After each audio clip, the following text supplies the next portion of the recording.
继续来看这件，这是停车的时阵，袂记哩揪迄个手动啊，煞来飞掉着一条命，嘛是发生伫新北市的新店，一个查甫人昨暝驶货车停伫店家的门口，准备要来补货，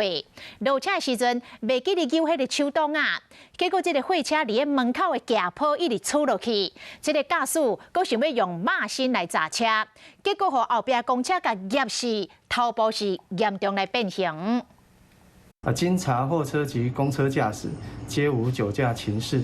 肇事责任尚待进一步厘清。公车驾驶后续将依业务过失致死罪，函送地检署侦办。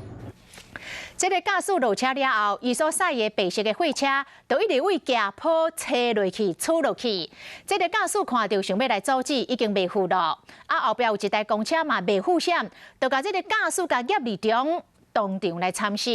原来伊是落车的时阵，袂记哩揪手动啊，停车的路边佫夹，才来发生着这件遗憾的意外。我是陈雅玲，想要跟我一起从零掌握天下事吗？赶紧按下华视新闻 YouTube 频道的订阅按钮，开启小铃铛，跟我一起探讨公共议题，给您最专业的华视新闻。